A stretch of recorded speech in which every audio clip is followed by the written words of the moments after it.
Inilah wajah sejati Satrio Piningit. Di balik kesunyian, ia menjaga cahaya dunia. Assalamualaikum warahmatullahi wabarakatuh. Bertemu kembali, sahabat Nusantara. Bagaimana kabar kalian hari ini? Semoga damai menyertai langkah dan ketenangan menyelimuti jiwa kalian. Ada sebuah jiwa yang tidak dilahirkan untuk dipuji atau dikenal dunia, melainkan untuk mengenali kebenaran, menyentuh hati, dan menerangi gelap tanpa perlu bersuara. Ia hadir bukan untuk dipuja, tetapi untuk mengingatkan bahwa cahaya sejati tak pernah membutuhkan sorotan. Ia tak memakai mahkota emas, tak berkuda di bawah sorotan, dan namanya tak pernah terpampang di halaman depan surat kabar. Namun ketika dunia berguncang, ketika hati manusia kering oleh kebencian dan keserakahan, ia hadir, dalam diam, dalam ketenangan, dalam cahaya yang tak perlu berteriak. Kehadirannya seperti embun pagi, tak terdengar, namun menyuburkan segala yang layu. Siapa sebenarnya Satrio Piningit? Banyak yang membayangkan ia sebagai satu sosok tunggal dari timur, yang akan datang membawa keadilan di akhir zaman. Namun menurut tradisi Jawa kuno, ramalan Jayabaya, ajaran kebatinan Nusantara, hingga jejak spiritual lintas budaya, Satrio Piningit bukan sekadar nama, ia adalah benih suci yang tersimpan dalam setiap insan. Ada yang meyakini bahwa ia bukanlah orang yang datang dari luar, melainkan kebangkitan dari dalam diri manusia itu sendiri. Dalam kesempatan ini, kita akan menyelami 4 lapis makna mendalam tentang Satrio Piningit, bukan sebagai ramalan yang menakutkan, melainkan sebagai undangan untuk menyadari potensi luhur yang tersembunyi dalam diri. Pertama, asal-usul dan simbolisme yang tertulis dalam naskah-naskah suci seperti Serat Jayabaya, Serat Kalatida, dan karya Ranggawarsita. Di sana, ia digambarkan bukan sebagai pahlawan perang, melainkan sebagai penjelmaan kebijaksanaan yang lahir dari penderitaan dan kesederhanaan. Kedua, ciri-ciri batiniah dan energi spiritual yang melekat padanya, bukan sebagai dongeng masa lalu, melainkan cermin dari jiwa yang telah disucikan oleh pengalaman hidup. Ia tenang di tengah badai, tulus tanpa pamrih, dan kuat tanpa kekerasan. Ketiga, kemunculan Satrio Piningit di zaman modern, bukan lagi sebagai pahlawan tunggal yang menunggu waktu, tetapi sebagai panggilan bagi semua manusia yang terjaga dari tidur kesadaran. Di era yang penuh kebisingan ini, setiap orang yang memilih kejujuran, kelembutan, dan keberanian moral dalam diamnya, mungkin sedang membangkitkan Satrio Piningit dalam dirinya. Keempat, jalan nyata untuk membangkitkan Satrio Piningit dalam diri, melalui penyucian hati, kedekatan dengan alam, dan pengabdian tulus tanpa pamrih. Bukan dengan ritual yang rumit, melainkan dengan kehadiran yang utuh dalam setiap napas kehidupan. Ini bukan kisah tentang menunggu sang penyelamat. Ini adalah ajakan untuk pulang, kembali kepada jati diri yang selama ini tersembunyi di balik hiruk-pikuk dunia, di balik topeng sosial, dan di balik suara-suara yang bukan milik kita. Dalam Serat Jayabaya, salah satu naskah paling sakral dalam tradisi Jawa, digambarkan bahwa di akhir zaman, yang disebut zaman Edan, manusia akan kehilangan arah. Kebenaran dibungkam, alam merintih, dan sesama saling mengkhianati. Namun di tengah kegelapan itu, muncul Satrio Piningit, ksatria yang tersembunyi, bukan karena takut, tetapi karena kehadirannya tak perlu diumumkan. Kata Piningit berasal dari bahasa Jawa kuno, yang berarti tertutup, tersimpan, atau dirahasiakan oleh waktu. Ia tidak datang dengan gembar-gembor, tidak mengklaim diri sebagai pemimpin, bahkan banyak yang berjalan di sampingnya tanpa menyadari siapa dia sebenarnya, karena cahayanya tak menyilaukan, melainkan menghangatkan. Dalam Serat Kalatida, Ranggawarsita menulis, "Wong kang tanpa daya, tanpa rupa, tanpa pangkat, nanging duwe bathi kang linui." Artinya, orang yang tak punya kekuatan fisik, tak berwajah menawan, tak memiliki jabatan, namun memiliki kebajikan yang luar biasa. Ini bukan potret pahlawan epik yang digembar-gemborkan. Ini gambaran manusia biasa yang hatinya telah dimurnikan oleh ujian, kesabaran, dan ketulusan. Ia tak mencari pengakuan, karena ia tahu, kebenaran tak butuh saksi. Dan inilah yang sering luput dari pandangan. Satrio Piningit bukan sosok yang ditunggu-tunggu. Ia adalah jiwa yang dibangkitkan saat seseorang memilih untuk hidup dari hati, bukan dari ambisi, dari cinta, bukan dari keinginan untuk menguasai. Ada sebuah legenda dari lereng Gunung Merapi. Konon, Pada masa keruntuhan Mataram, seorang raja tua bermimpi bertemu seorang pengemis yang duduk tenang di bawah pohon beringin. Saat raja mendekat, pengemis itu berkata, "Engkau mencari raja, tapi raja sejati tak duduk di singgasana. Ia duduk di hati yang damai." Raja itu terbangun, lalu melepas mahkotanya. Ia menghabiskan sisa hidupnya sebagai pertapa, bukan untuk mencari Satrio Piningit, tetapi untuk menjadi Satrio Piningit. Karena ia sadar, kekuasaan sejati bukanlah yang dipegang di tangan, melainkan yang tumbuh di dalam jiwa. Menurut pandangan kebatinan Jawa, Satrio Piningit bukan sekadar manusia biasa. Ia adalah manifestasi keseimbangan kosmik, titik temu antara langit dan bumi, antara yang nyata dan yang gaib. Ia bukan pahlawan yang lahir dari keberuntungan, melainkan hasil dari penyucian diri yang panjang, dalam diam dan kesunyian yang penuh makna. Ia menyatukan dua energi alam semesta, energi maskulin yang tegas, jernih, dan berani bertindak, serta energi feminin yang penuh kasih, lembut, menerima, dan mengalir seperti air. Kedua kekuatan ini tak saling bertentangan dalam dirinya, justru saling melengkapi, membentuk harmoni batin yang utuh. Ini adalah Rahman Rahim dalam Islam Nusantara, Shiva Shakti dalam filsafat Hindu, bukan soal gender, melainkan kesatuan prinsip penciptaan dan pemeliharaan yang hidup dalam satu jiwa. Di Bali, sosok serupa dikenal sebagai Ratu Bagus, raja yang tidak memerintah dengan kekuasaan, tetapi dengan getaran cinta yang menyentuh jiwa rakyatnya tanpa suara. Di India, ia dikenal sebagai Kalki Avatar, inkarnasi terakhir Wisnu yang akan datang di akhir zaman untuk memulihkan Dharma. Di Tibet, ia disebut Raja Shambhala, pemimpin tersembunyi yang menjaga cahaya dunia dari kehancuran. Bahkan dalam tradisi Nusantara yang tersebar dari Aceh hingga Papua, jejak-jejak serupa muncul dalam bentuk berbagai nama dan wujud, namun dengan esensi yang sama, kehadiran yang membawa keseimbangan.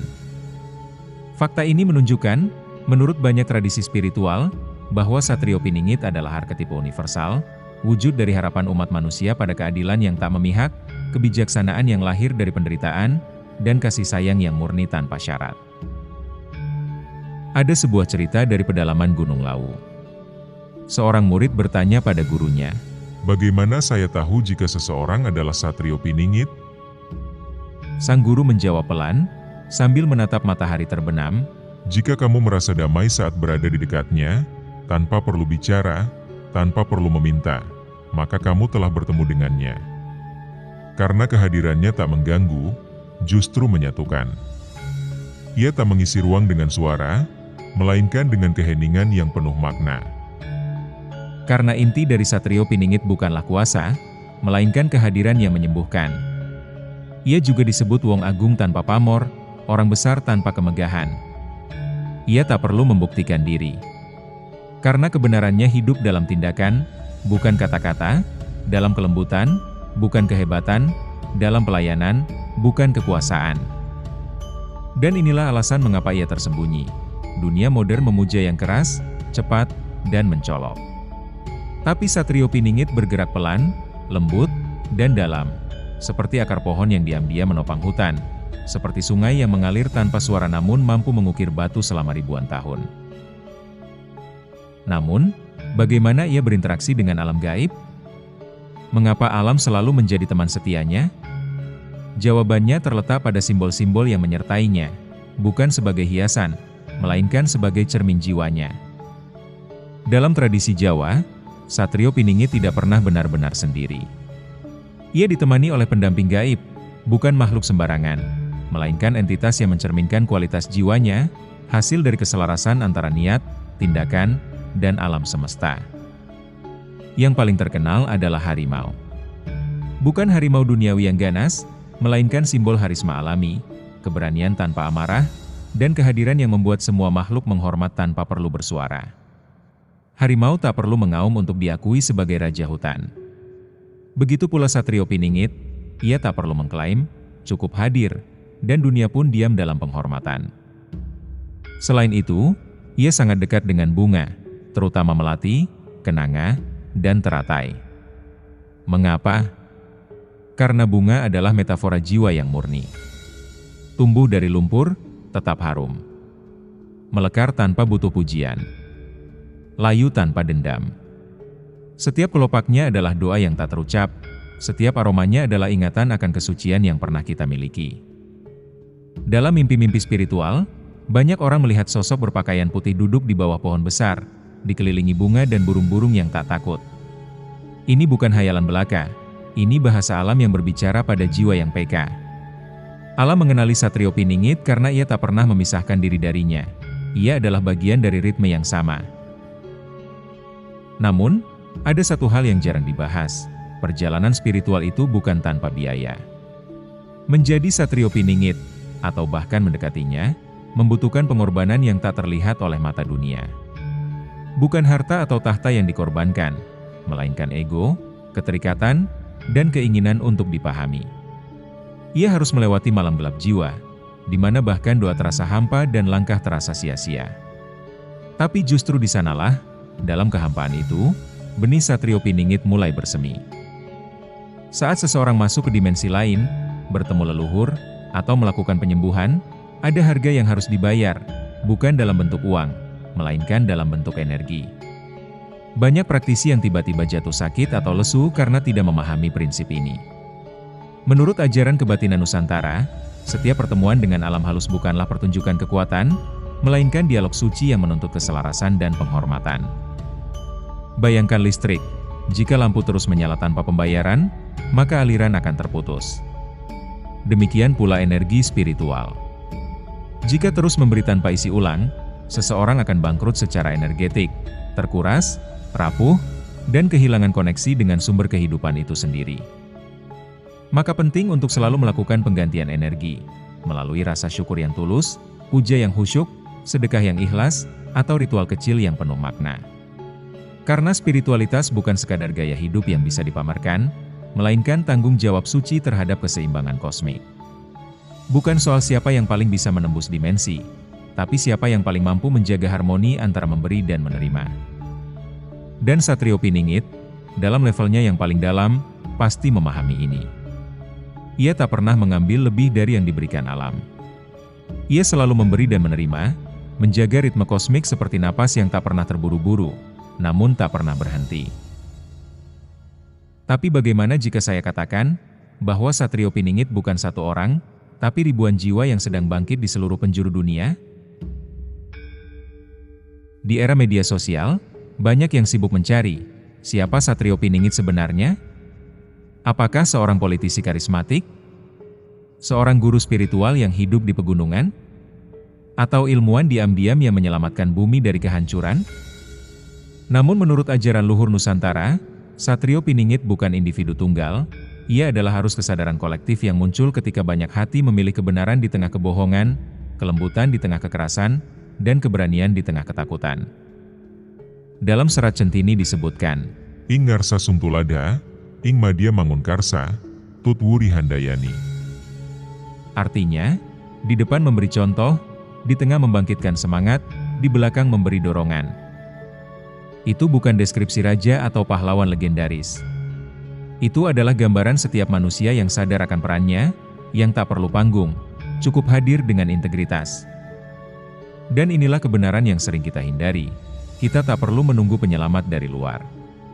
Penyelamat itu ada dalam diri kita, saat kita memilih untuk tidak ikut larut dalam kegilaan zaman, saat kita menolak menjadi bagian dari kebisingan yang mengaburkan suara hati. Jadi, pertanyaannya bukan kapan Satrio Piningit datang, tapi, apakah aku sudah mulai membangkitkannya dalam diriku?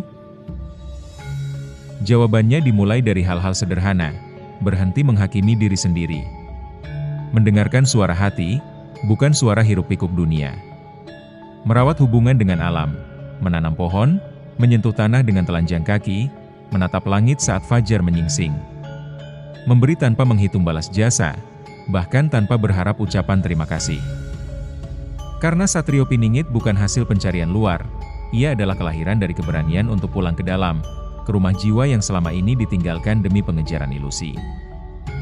Jika kamu merasa tersentuh oleh pesan ini, jangan simpan sendiri. Tulis di kolom komentar, apa bentuk Satrio Piningit dalam hidupmu? Mungkin itu saat kamu memaafkan yang menyakitimu, meski luka masih terasa. Saat kamu memilih jujur meski rugi secara materi. Atau saat kamu duduk diam di tengah malam, hanya untuk mendengarkan bisikan hatimu yang selama ini terabaikan. Setiap tindakan kecil itu adalah benih Satrio Piningit yang sedang tumbuh, perlahan, pasti, dan penuh rahmat. Jika kamu ingin terus mengeksplorasi akar spiritual Nusantara, ajaran leluhur yang penuh kebijaksanaan, jangan lupa subscribe dan nyalakan notifikasi. Karena perjalanan pulang ke diri sejati bukan perjalanan yang dilalui sendiri. Ia membutuhkan sahabat, guru, dan sesama pencari cahaya. Dan jika kata-kata ini menyentuh hatimu, bagikan pada seseorang yang sedang kehilangan arah. Karena kadang, cahaya kecil dari kita bisa menjadi pelita bagi orang lain yang tersesat dalam gelap. Dalam ajaran Jawa, ada satu pertanyaan yang selalu diajukan pada jiwa yang ingin bangkit. Sangkan Paraning Dumadi, dari mana asalmu, dan kemana tujuanmu? Satrio Piningit bukan jawaban dari luar. Ia adalah jawaban dari dalam, yang muncul saat kita berani menatap cermin jiwa tanpa takut, tanpa topeng, tanpa dusta. Jadi, sebelum mencari tanda di langit, cobalah dengarkan bisikan di hatimu. Karena mungkin, cahaya yang selama ini kamu tunggu, sudah lama menyala dalam dirimu, tenang, hangat, dan tak pernah padam. Dan di balik semua ini, masih ada satu misteri yang belum terungkap. Siapa sebenarnya Ratu Adil? Apakah ia pasangan dari Satrio Piningit? Atau justru manifestasi dari energi feminin suci yang sedang bangkit di zaman ini, menyeimbangkan dunia yang terlalu lama dikuasai oleh logika dan kekerasan? Mungkin, kita akan bertemu lagi untuk membicarakannya. Sampai jumpa di perjalanan berikutnya. Salam sayang, dari hati ke hati. Satrio Piningit bukan yang datang. Ia adalah yang bangkit. Wassalamualaikum warahmatullahi wabarakatuh. Salam penuh cinta dari kami semua. Satria Nusantara.